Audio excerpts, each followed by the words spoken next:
Out! Her shriek cut through the champagne chatter. Patricia, Daniel's mother, pointed a bony finger, and all eyes snapped to me. Gold digger, they whispered. They think I'm just a waitress snaring their precious boy. Fools. A tiny smile flickered as they ushered me towards the exit, security guards flanking me like I was some common thief. Daniel just stood there, face crumpled. He couldn't even meet my gaze. Weak, pathetic. But they don't know about Ryan, my brother. He always said, kindness is a weapon. And mine? They're about to find out how sharp it can be. Just wait till his jet lands. They'll choke on their caviar. If you've ever been underestimated because of how you look or where you come from, this story will give you chills.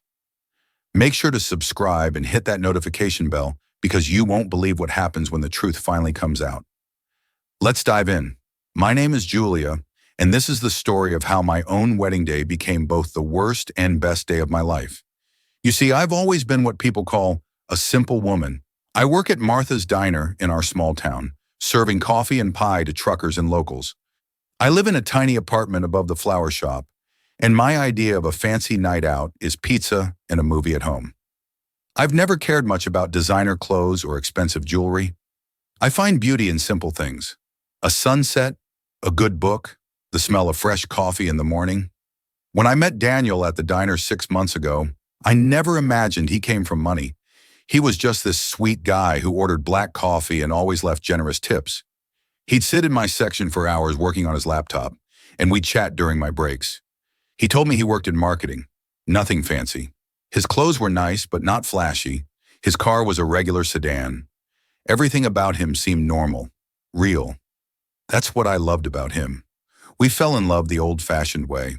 Long conversations, walks in the park, sharing dreams under the stars. Daniel never made me feel like I needed to be anyone other than myself. When he proposed 3 months later with a simple ring, I said yes because I knew we had something special, something money couldn't buy. The first red flag came when I met his family. Daniel had been putting off introducing me for weeks, always making excuses. When we finally had dinner at their house, I understood why. The moment I walked into their mansion, and yes, it was literally a mansion, I felt like I'd stepped into a different world. Crystal chandeliers, marble floors, artwork that probably costs more than I make in a year. His mother, Patricia, greeted me with the kind of smile that doesn't reach your eyes. She looked me up and down, taking in my simple blue dress from the local department store, my modest jewelry, my worn but clean shoes. I could practically hear her thoughts. This is what my son chose. During dinner, every question felt like a test I was failing. What do your parents do, dear? When I explained my father was a mechanic and my mother worked at the post office, Patricia's smile got tighter. How quaint. When she asked about my education and I mentioned community college, I watched her exchange a look with Daniel's father, William. They weren't mean exactly, but I felt like a bug under a microscope. Daniel tried to include me in conversations, but his family had this way of talking about places I'd never been, people I'd never heard of, experiences that might as well have been from another planet. I spent most of the evening nodding and smiling, feeling smaller and smaller with each passing minute. After that dinner, things changed. Patricia would call Daniel constantly, suggesting he bring someone more suitable to family events.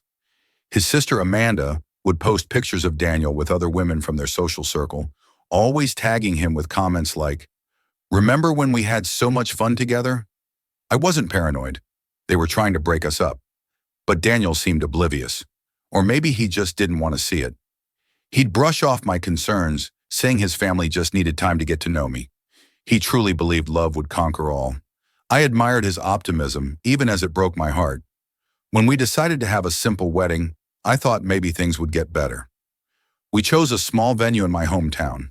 Nothing too fancy, but beautiful in its own way. I bought my dress from a local boutique. White, elegant, but certainly not designer. I was happy with it. I felt beautiful in it. That should have been enough. The wedding ceremony itself was perfect. Daniel looked at me like I was the most precious thing in the world. We wrote our own vows, promising to love each other exactly as we were. For those 30 minutes, I forgot all about his family's disapproval. It was just him and me and our love. But the reception, that's where everything fell apart. I should have known something was wrong when Patricia pulled Daniel aside the moment we arrived. She was whispering urgently in his ear, gesturing toward me. When she looked at me, there was something different in her eyes. Not just disapproval anymore, something harder, meaner. The first hour passed normally enough. We had our first dance, cut the cake, mingled with guests. But I noticed Patricia watching me constantly like she was waiting for something. Every time I laughed too loud or used the wrong fork or didn't know which glass was for what wine, she'd make a little note in her head. Then came the speeches. William gave a toast that was polite but cold. Amanda's maid of honor speech was full of inside jokes I didn't understand, and memories that didn't include me. But when Patricia stood up, my stomach dropped. "I'd like to say a few words about family," she began, her voice carrying across the silent room. "Family isn't just about blood or marriage certificates. It's about belonging. It's about understanding where you fit in the world." She looked directly at me. "Some people are born into certain circles. They understand the expectations, the responsibilities, the way things are done. Others," she paused, letting the word hang in the air like a threat. "Others try to force their way into places they don't belong." The room was so quiet you could hear my heart pounding. Daniel started to stand up, but his father's hand on his shoulder pushed him back down. "I've tried to be welcoming," Patricia continued, her voice getting stronger. "I've tried to see what my son sees in this arrangement. But watching today, seeing how out of place this young woman looks, how uncomfortable she makes our guests, how little she understands our world, I can't stay silent anymore." My face was burning. Every eye in the room was on me. Some guests looked embarrassed for me. Others seemed to be enjoying the drama. But no one was standing up to stop this. Daniel deserves someone who can stand beside him as an equal. Someone who understands that marriage isn't just about feelings. It's about joining families, building legacies, maintaining standards. She turned to address me directly. "I'm sorry, dear, but you're simply not suitable for this family. You never will be." The words hit me like physical blows. I wanted to disappear, to sink through the floor, to wake up from this nightmare. But Patricia wasn't done. "I think it would be best for everyone if you left now. This party is for people who belong here. And frankly, you're making our guests uncomfortable. Your presence is embarrassing." That's when Daniel finally found his voice. "Mother, stop this right now. This is my wife, and this is our wedding." But Patricia had backup. Amanda stood up, nodding in agreement. "Daniel, we love you, but this is painful to watch. She doesn't fit. She never will. Look around. Can't you see how awkward this is?" More family members started speaking up. Daniel's aunt mentioned how I'd used the salad fork for my main course. His cousin pointed out that I didn't know what wine paired with the fish. Uncle George actually laughed when he mentioned my little job at that diner.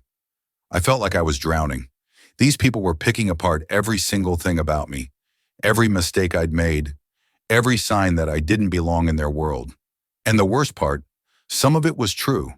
I didn't know their rules. I didn't understand their world. I was just a simple girl from a simple family. Daniel was fighting for me, but he was outnumbered. Even some of his friends seemed to agree with his family. "Maybe they have a point," I heard one of them whisper. "She is pretty different from his usual type." That's when Patricia made her final move. She walked over to where I was sitting, frozen in humiliation, and spoke loud enough for everyone to hear. "I'm calling security to escort you out. This is a private event, and you're no longer welcome here. I'm sure you understand." I looked at Daniel, hoping he'd put his foot down, hoping he'd choose his wife over his family. But he looked lost, overwhelmed, like a little boy being scolded by his mother. "Julia, maybe we should just go home and talk about this tomorrow." That's when I knew he wasn't going to fight for me. Not really.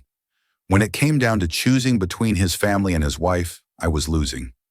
Security arrived, actual uniformed guards that Patricia must have arranged in advance. This was planned. She'd been waiting for the perfect moment to humiliate me publicly and get rid of me once and for all.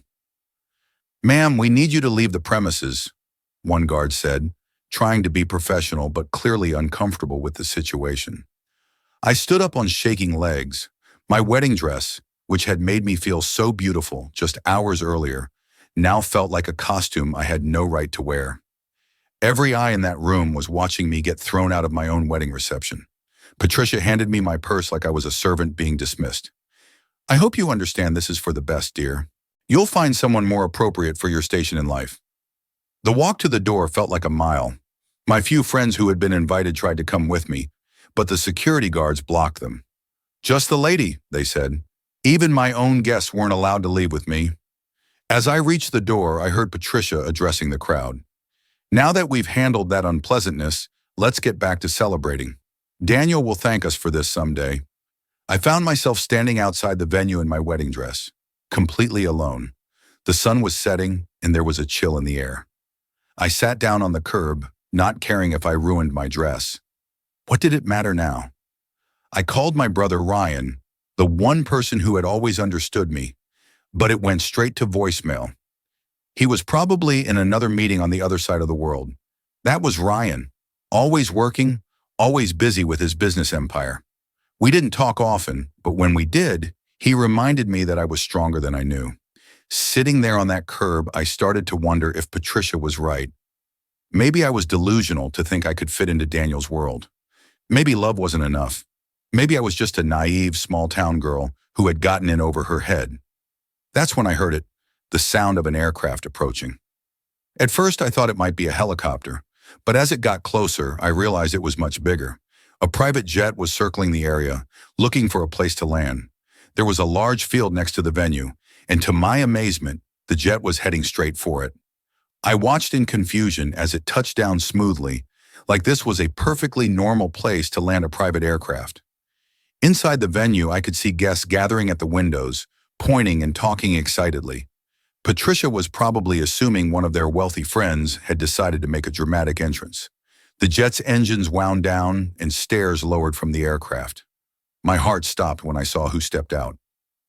Ryan, my big brother, emerged from that jet like something out of a movie. Even from a distance, I could see his perfectly tailored suit, the confident way he moved, the small army of assistants and security personnel who followed him. This was Ryan in full CEO mode, the version of my brother that most people saw, the one who had built a tech empire from nothing and was now worth more money than most small countries. But to me, he was just the brother who used to sneak me cookies when mom wasn't looking and taught me to ride a bike. Ryan spotted me immediately, and his expression changed from business mode to big brother protective mode in an instant. He strode across the field with purpose, his team following at a respectful distance. Julia. He knelt down beside me, his voice full of concern. What happened? Why are you sitting out here alone? The dam broke. All the humiliation, all the pain, all the embarrassment came pouring out. I told him everything. Patricia's speech, the family's rejection, being thrown out of my own wedding reception. Ryan's face got darker with every word. They did what? His voice was dangerously quiet. Ryan had always been protective of me, even when we were kids. He'd never tolerated anyone treating his little sister badly. Ryan, maybe they were right, I said through my tears.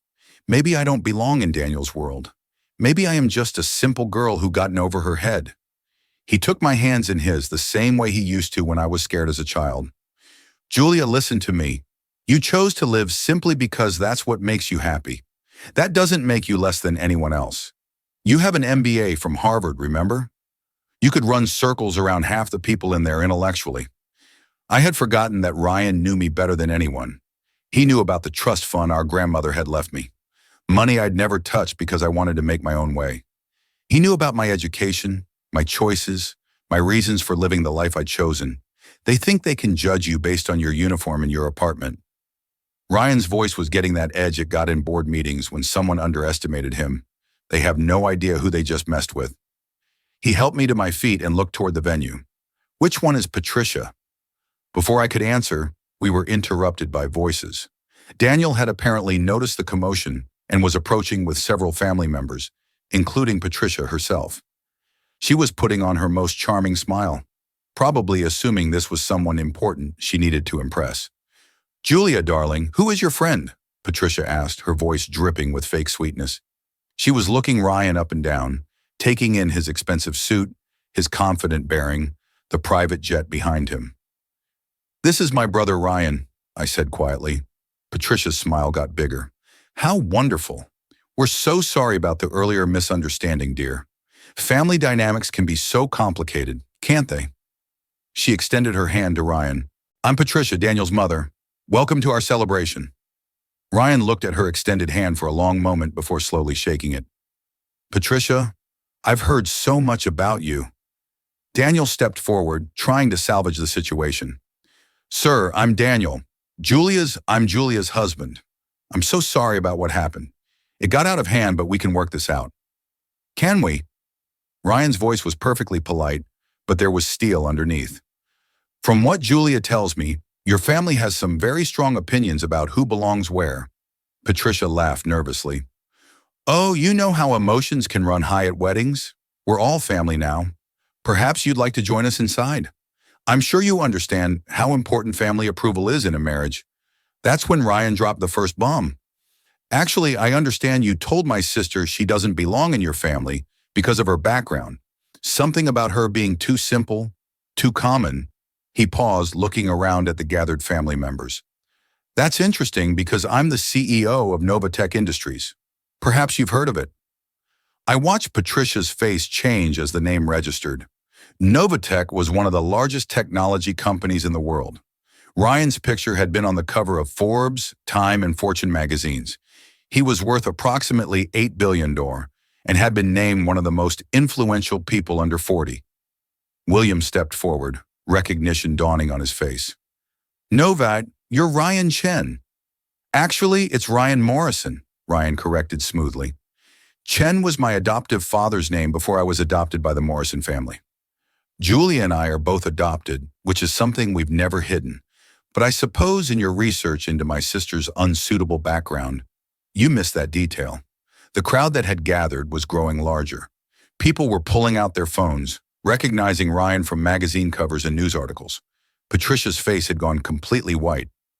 Ryan continued, his voice carrying easily across the group. "You see, Julia and I came from nothing. We were both adopted by a loving family who taught us the value of hard work and staying humble. Julia chose a simple life because she finds fulfillment in serving others, in being part of a community, in living authentically. I chose the business world because I wanted to change how technology serves humanity." He looked directly at Patricia. "But here's what you didn't know when you judged my sister so harshly. Julia has a degree from Harvard Business School, graduated summa cum laude. Actually, she has a trust fund worth approximately $50 million that she's never touched because she wanted to make her own way in life. She could buy and sell half the people in that reception if she wanted to." The silence was deafening. Patricia's mouth was opening and closing like a fish out of water. Amanda had gone pale. Daniel looked like he'd been hit by a truck. "But more importantly," Ryan continued, his voice getting harder, "she has something none of you have. Genuine character. She judges people by their actions, not their bank accounts. She finds joy in simple pleasures and treats everyone with respect regardless of their station in life. Qualities that frankly seem to be in short supply in your family." Patricia tried to recover, forcing out a laugh that sounded more like a croak. "Well, this is wonderful news. We had no idea. Julia, darling, why didn't you tell us about your brother, about your education? We would never have what?" Ryan cut her off, treated her with basic human decency, respected her as your son's choice, given her the benefit of the doubt. He shook his head. "The fact that you're only interested in my sister now that you know she has money and connections tells me everything I need to know about your character." Daniel stepped forward desperately. "Julia, please, let's talk about this. I love you. I'm sorry about what happened, but we can fix this." I looked at my husband of less than 6 hours, and felt something break inside my chest. "Daniel, when your mother was destroying me in front of all those people, where were you?" I tried to stop her. "You tried," I agreed. "But when it came down to choosing between your family's approval and your wife's dignity, which did you choose?" He didn't have an answer for that. Ryan placed a protective hand on my shoulder. "Julia has a choice to make.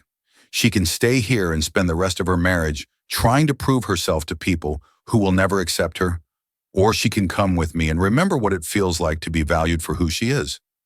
Patricia made one last desperate attempt. Now let's not be hasty. This has all been a terrible misunderstanding. Julia, dear, you're welcome in our family. We see now that we misjudged you. Perhaps we could start over. I looked around at all their faces. Patricia with her fake smile, Amanda with her shocked expression, William trying to calculate damage control, and Daniel looking lost and overwhelmed. These people had shown me exactly who they were when they thought I had no power, no connections, no worth beyond what they could see on the surface. You know what's funny? I said, surprised by how steady my voice sounded. All this time you've been worried about me not being good enough for your family. But standing here now, I realize you're not good enough for me. I turned to Daniel one last time. I loved you because I thought you were different from them. But when it mattered most, when I needed you to stand up for us, for our marriage, for me, you didn't. You let them humiliate me because their approval mattered more to you than my dignity. Julia, please, I'm done. I said simply, I'm done trying to fit into a world that doesn't want me. I'm done making myself smaller so other people feel bigger. And I'm definitely done with people who only respect me when they find out about my money or my brother's success. I looked back at Patricia one more time. You were right about one thing. I don't belong here, but not for the reasons you think. I don't belong here because I have something you'll never have. The ability to love someone exactly as they are without conditions, without judgment, without trying to change them into something more convenient for me. Ryan smiled proudly and offered me his arm. Ready to go home, little sister? As we walked toward the jet, I could hear Patricia behind us, frantically trying to convince Daniel to run after us to fix this somehow. But he didn't come. Even now, even after everything, he was still choosing them over me. The last thing I heard as we reached the aircraft was Patricia's voice, shrill and desperate. Daniel, do something. Do you have any idea what kind of connections she has? What this could mean for our family's reputation? And that said everything, didn't it? Even in her apologies, even in her desperation to fix things, it was still about what I could do for them, not about who I was as a person. As the jet lifted off, I looked down at the venue getting smaller below us. My wedding dress was wrinkled and stained, my makeup was smudged from crying, and my marriage was over before it really began. But for the first time all day, I felt like I could breathe. You okay? Ryan asked, settling into the seat across from me. I thought about it. You know what? I think I am, or I will be. He smiled. That's my little sister, always stronger than she knows. As we flew into the sunset, I realized something important. I wasn't running away from a life I couldn't handle. I was walking toward a life where I would never again let anyone make me feel less than I was, where I would never again shrink myself to fit into someone else's narrow definition of worthiness. Sometimes the best thing you can do is know when to walk away. And sometimes you need a private jet to do it with style. Julia learned that sometimes walking away is the strongest thing you can do.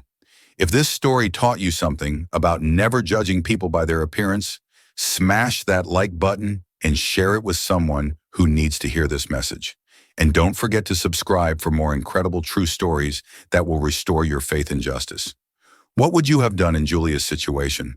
Let me know in the comments below.